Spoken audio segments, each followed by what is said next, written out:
بسم اللہ الرحمن الرحیم۔ السلام علیکم ورحمۃ اللہ وبرکاتہ۔ ڈیئر اسٹوڈنٹس، میں آپ کی سبجیکٹ ٹیچر گلشن آپ سے مخاطب ہوں۔ آج ہم بات کریں گے اسلام کے بنیادی عقائد کے بارے میں۔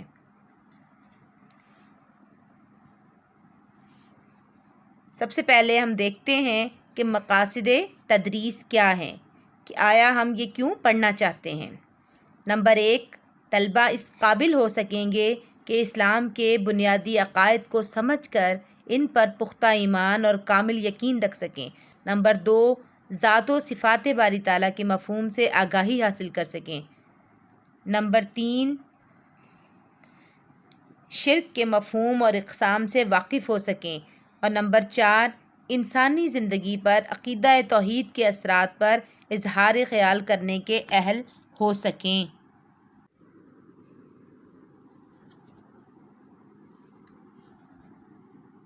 عقیدہ کیا ہے؟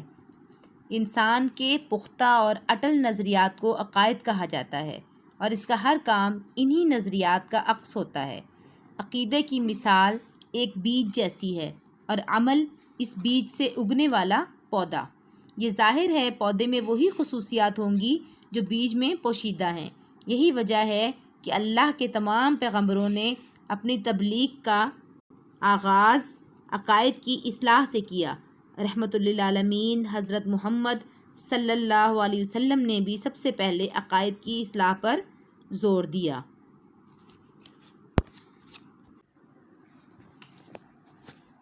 اسلام کے بنیادی عقائد 5 ہیں۔ نمبر 1، توحید۔ نمبر 2، رسالت۔ نمبر 3، ملائکہ۔ نمبر 4، آسمانی کتابوں۔ اور نمبر 5، آخرت پر ایمان لانا۔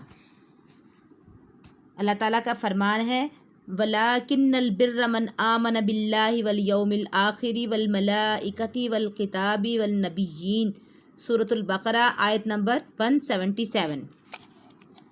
ترجمہ: لیکن بڑی نیکی تو یہ ہے جو کوئی ایمان لائے اللہ پر اور قیامت کے دن پر اور فرشتوں پر اور سب الہامی کتابوں اور پیغمبروں پر۔ آج ہم 5 بنیادی عقائد میں سے پہلے عقیدے یعنی عقیدہ توحید پر بات کریں گے۔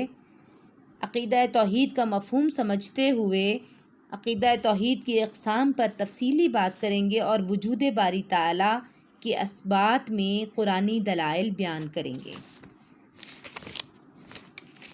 اللہ تعالیٰ نے قرآن مجید میں ارشاد فرمایا ہے اَفِی اللّٰہِ شَکٌّ فَاطِرِ السَّمَاوَاتِ وَالْأَرْضِ۔ سورۃ ابراہیم آیت نمبر 10۔ ترجمہ: کیا اللہ میں شبہ ہے جس نے بنائے آسمان اور زمین؟ اور ایک اور جگہ جو ہے اللہ تعالیٰ ارشاد فرماتے ہیں الَّذِی خَلَقَ سَبْعَ سَمَاوَاتٍ طِبَاقًا مَا تَرَىٰ فِی خَلْقِ الرَّحْمَٰنِ مِن تَفَاوُتٍ فَارْجِعِ الْبَصَرَ هَلْ تَرَىٰ مِن فُطُورٍ ثُمَّ ارْجِعِ الْبَصَرَ كَرَّتَیْنِ يَنقَلِبْ إِلَیْکَ الْبَصَرُ خَاسِئًا وَهُوَ حَسِیرٌ۔ سورۃ الملک آیت نمبر 3 اور 4۔ ترجمہ: وہی اللہ ہے جس نے 7 آسمان تہ بتہ پیدا کر دیے۔ تو اللہ رحمان کی صنعت میں کوئی فطور نہ دیکھے گا، سو تو پھر نگاہ ڈال کر دیکھ لے، کہیں تجھ کو کوئی خلل نظر آتا ہے؟ پھر بار بار نگاہ ڈال کر دیکھ، لوٹ آئے گی تیرے پاس تیری نگاہ رد ہو کر تھک کر۔ سورج اپنے مدار میں گردش کر رہا ہے اور چاند اپنے مدار میں۔ سورج چاند کے مدار میں نہیں جاتا اور چاند سورج کی طرف نہیں بڑھتا۔ اسی طرح ایک خاص وقت تک رات رہتی ہے اور ایک خاص وقت تک دن۔ قرآن پاک میں ہے لَلشَّمْسُ يَنبَغِي لَهَا أَن تُدْرِكَ الْقَمَرَ وَلَا اللَّيْلُ سَابِقُ النَّهَارِ وَكُلٌّ فِي فَلَكٍ يَسْبَحُونَ۔ سورۃ یاسین آیت نمبر 40۔ ترجمہ: نہ آفتاب کی مجال ہے کہ چاند کو جا پکڑے اور نہ رات دن سے پہلے آ سکتی ہے، اور سب ایک ایک دائرے میں تیر رہے ہیں۔ کائنات کی ہر چیز میں ایک مقرر اندازہ اور خاص نظم و ضبط پایا جاتا ہے۔ قرآن پاک میں ہے اِنَّا كُلَّ شَيْءٍ خَلَقْنَاهُ بِقَدَرٍ۔ سورۃ القمر آیت نمبر 49۔ ترجمہ: ہم نے ہر چیز کو ایک خاص اندازے سے پیدا کیا ہے۔ کائنات کا یہ نظم و ضبط اس بات کی روشن دلیل ہے کہ ایسی اعلیٰ و برتر ذات موجود ہے جس نے کائنات میں یہ خوبصورت نظام پیدا فرمایا ہے۔ قرآن پاک میں ہے ان فی خلق السماوات والارض واختلاف اللیل والنہار لآیات لأولی الالباب، سورۃ آل عمران آیت نمبر 190۔ ترجمہ: بے شک آسمانوں اور زمین کی پیدائش اور رات دن کے عدل بدل میں اہل عقل کے لیے بڑی نشانیاں ہیں۔ دن رات، چاند سورج، زمین اور آسمان کا نظم و ضبط سب اللہ کی حکمت و کاریگری کی نشانی ہے۔ قرآن پاک میں ہے صنع اللہ الذی اتقن کل شیء، سورۃ النمل آیت نمبر 88۔ کاریگری اللہ ہی کی ہے جس نے ہر چیز کو مضبوط بنا کر رکھا ہے۔ ایک اور مقام پر ارشاد ہوا ہے ام خلقوا من غیر شیء ام هم الخالقون ام خلقوا السماوات والارض بل لا یوقنون، سورۃ الطور آیت نمبر 35-36۔ ترجمہ: کیا یہ لوگ بغیر کسی کے پیدا کیے پیدا ہو گئے یا یہ خود اپنے خالق ہیں، یا انہوں نے آسمانوں اور زمین کو پیدا کر لیا؟ اصل یہ ہے کہ ان میں یقین ہی نہیں۔ جس طرح زمین و آسمان اور ساری کائنات وجود باری تعالیٰ کی گواہی دیتے ہیں، اسی طرح انسان کی فطرت کی آواز بھی یہی ہے کہ انسانی تاریخ کے مطالعے سے مہذب اور وحشی سے وحشی ہر طرح کی قوموں میں قادر مطلق کی ذات کا اعتراف ملتا ہے۔ قرآن مجید میں ارشاد ہے فطرت اللہ التی فطر الناس علیہا، سورۃ الروم آیت نمبر 30۔ ترجمہ: اللہ کی اس فطرت کا اتباع کرو جس پر اس نے انسانوں کو پیدا کیا۔ ایک اور مقام پر ارشاد ہوا وَفِي الْأَرْضِ آیَاتٌ لِّلْمُوقِنِينَ وَفِي أَنفُسِكُمْ أَفَلَا تُبْصِرُونَ۔ ترجمہ: اور زمین میں بہت سی نشانیاں ہیں یقین لانے والوں کے لیے، اور خود تمہاری ذات میں بھی، تو کیا تمہیں دکھائی نہیں دیتا؟ کائنات تو اپنی مربوط و منظم شکل میں موجود ہے، یہ اس بات کی دلیل ہے کہ معبود برحق صرف ایک ہی ہے۔ قرآن مجید میں ارشاد ہے لَوْ كَانَ فِيهِمَا آلِهَةٌ إِلَّا اللَّهُ لَفَسَدَتَا، سورۃ الانبیاء آیت نمبر 22۔ ترجمہ: اگر ان دونوں یعنی زمین و آسمان میں علاوہ اللہ کے کوئی اور معبود ہوتا تو دونوں میں فساد برپا ہو جاتا۔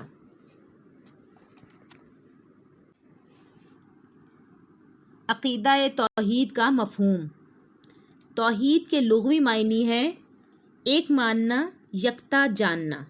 دین کی اصطلاح میں اس سے مراد یہ ہے سب سے برتر و اعلیٰ اور ساری کائنات کے خالق و مالک ہستی کے واحد و یکتا ہونے پر ایمان لانا اور صرف اسی کو عبادت کے لائق سمجھنا۔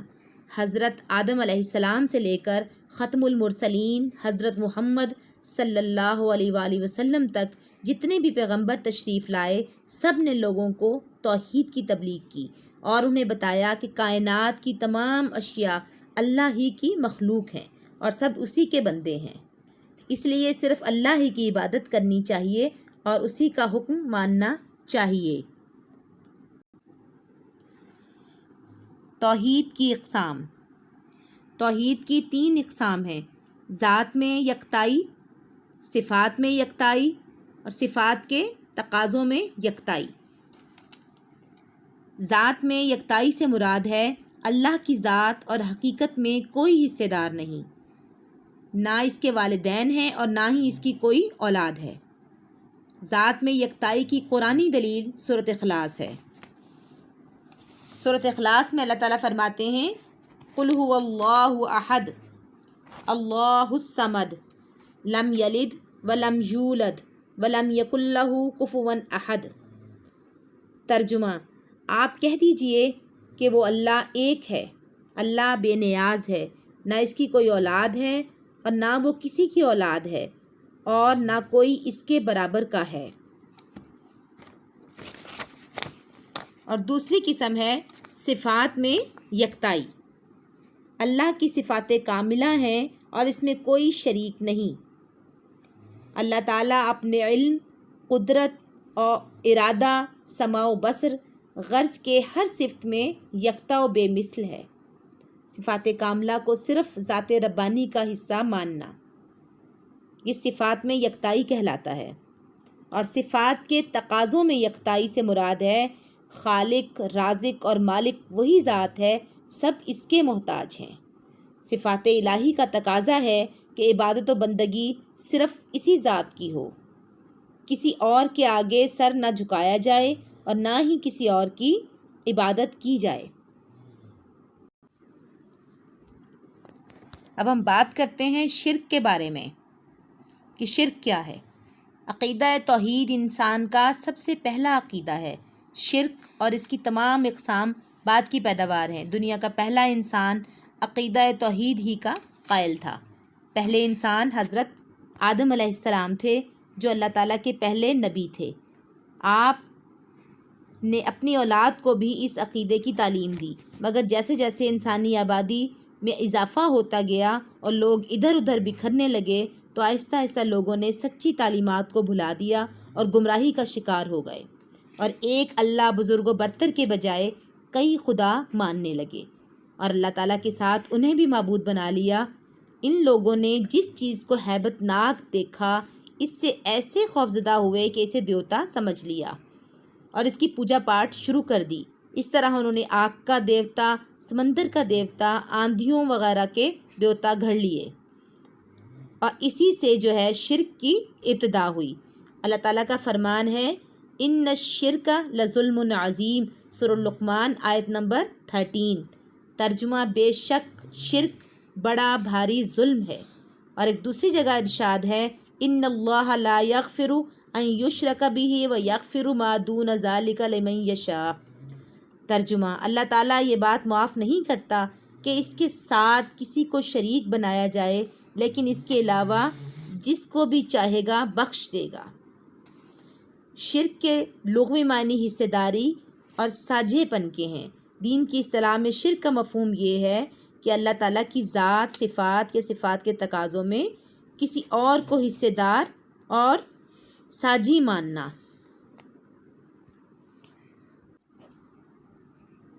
شرک کی 3 اقسام ہیں: ذات میں شرک، صفات میں شرک اور صفات کے تقاضوں میں شرک۔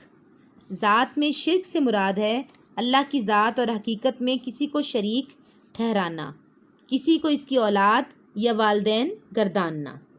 اللہ تعالیٰ کا ارشاد ہے لم یلد ولم یولد ولم یکن لہ کفوا احد، نہ اس کی کوئی اولاد ہے، نہ وہ کسی کی اولاد ہے اور نہ کوئی اس کے برابر کا ہے۔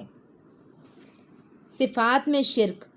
صفات میں شرک سے مراد ہے اللہ جیسی صفات کاملہ کسی اور ذات میں بھی ماننا، کسی اور ذات کے لیے بھی یہ ماننا کہ اللہ جیسا علم، قدرت، ارادہ، سمع و بصر اس میں بھی ہے۔ اور قرآن پاک میں اللہ تعالیٰ کا ارشاد ہے لیس کمثلہ شیء، کوئی چیز اس کے مثل نہیں ہے، کیونکہ ہر مخلوق اللہ تعالیٰ کی محتاج ہے۔ جس میں جو صفت بھی پائی جاتی ہے وہ اللہ تعالیٰ ہی کی عطا کردہ ہے، جبکہ اللہ تعالیٰ کی تمام صفات ذاتی ہیں، وہ کسی کی عطا کردہ نہیں ہیں۔ اور صفات کے تقاضوں میں شرک، اللہ کے ساتھ کسی اور کو بھی خالق و مالک و رازق گرداننا، کسی اور ذات کی عبادت کرنا اور اس کے آگے سر جھکانا۔ اس کے بارے میں قرآن پاک میں ارشاد ہے اللہ تعبدوا الا ایاہ، ترجمہ تم صرف اسی کی عبادت کیا کرو۔ اور ایک اور جگہ ارشاد پاک ہے وَإِلَٰهُكُمْ إِلَٰهٌ وَاحِدٌ لَا إِلَٰهَ إِلَّا هُوَ، سورۃ البقرہ آیت نمبر 163۔ ترجمہ اور تمہارا معبود ایک اللہ ہے، بجز اس کے کوئی معبود نہیں ہے۔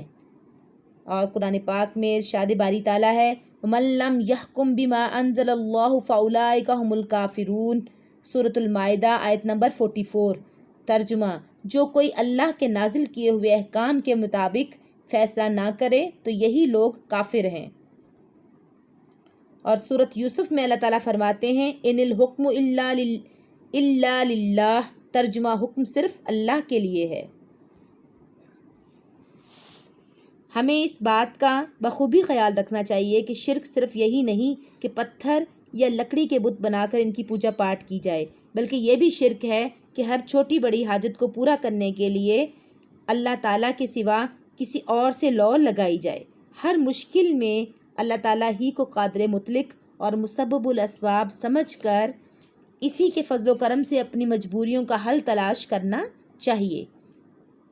بے شمار مسلمان ایسے ملتے ہیں جو زبانی طور پر تو اللہ تعالیٰ پر ایمان لاتے ہیں، لیکن عملاً اپنی اولاد، روزگار، صحت اور دیگر مسائل کو انسانوں کے سامنے اسی عاجزی اور امید سے پیش کرتے ہیں جس کا صرف اور صرف اللہ تعالیٰ حقدار ہے۔ عقیدہ توحید سے انسان کے فکر و عمل اور شخصیت میں نمایاں اور انقلابی تبدیلیاں رونما ہوتی ہیں، جن میں سے چند ایک یہ ہیں۔ عزت نفس۔ عقیدہ توحید انسان کو عزت نفس عطا کرتا ہے۔ انسان جب یہ یقین کر لیتا ہے کہ اس کا خالق و مالک اللہ ہے، وہی طاقت کا سرچشمہ ہے اور وہی قادر مطلق ہے، تو اس عقیدے کی روشنی میں انسان صرف اللہ ہی کے سامنے جھکتا ہے اور اسی سے ڈرتا ہے۔ نمبر 2 ہے انکسار۔ عقیدہ توحید سے تواضع و انکسار پیدا ہوتا ہے، کیونکہ توحید کا پرستار جانتا ہے کہ اللہ کے سامنے بے بس ہے، اس کے پاس جو کچھ ہے سب اس کا دیا ہوا ہے، جو اللہ تعالیٰ دینے پر قادر ہے، وہ چھین لینے پر بھی قادر ہے۔ لہٰذا بندے کے لیے تکبر و غرور کی کوئی گنجائش نہیں، اسے تواضع و انکساری زیب دیتی ہے۔ وسعت نظر۔ عقیدہ توحید کا قائل تنگ نظر نہیں ہوتا، کیونکہ وہ اس رحمان الرحیم پر ایمان رکھتا ہے جو کائنات کی ہر چیز کا خالق ہے اور سب جہانوں کا پالنے والا ہے۔ اس کی رحمتوں سے سب فیضیاب ہوتے ہیں۔ اس عقیدے کے نتیجے میں مومن کی ہمدردی، محبت اور خدمت عالمگیر ہو جاتی ہے اور وہ ساری خلق خدا کی بہتری اور بھلائی کو اپنا نصب العین بنا لیتا ہے۔ استقامت و بہادری۔ اللہ تعالیٰ پر ایمان لانے سے استقامت اور بہادری پیدا ہوتی ہے۔ مومن جانتا ہے کہ ہر چیز اللہ تعالیٰ کی مخلوق ہے اور اس کی محتاج ہے۔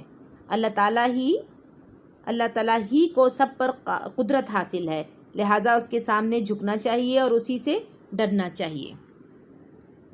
رجائیت اور اطمینان قلب۔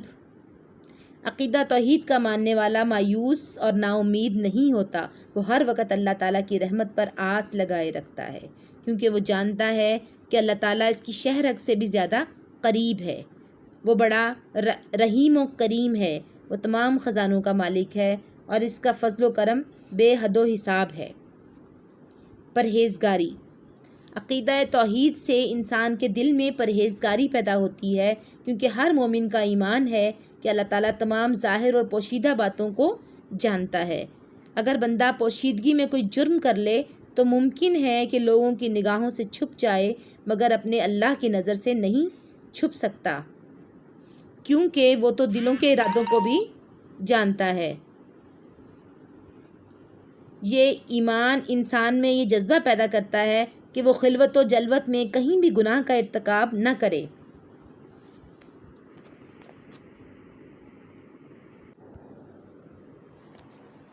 آج کے اس لیکچر میں ہم نے اسلام کے بنیادی عقائد میں سے پہلا عقیدہ توحید پر بات کی ہے، اور آج ہم نے ڈسکس کیا ہے کہ عقیدہ توحید کیا ہے اور اس کی کون کون سی اقسام ہیں، اور ان کی تینوں اقسام پر تفصیلی بات کی، اور اس کے بعد شرک کا مفہوم اور اس کی اقسام بھی ہم نے ڈسکس کی ہیں۔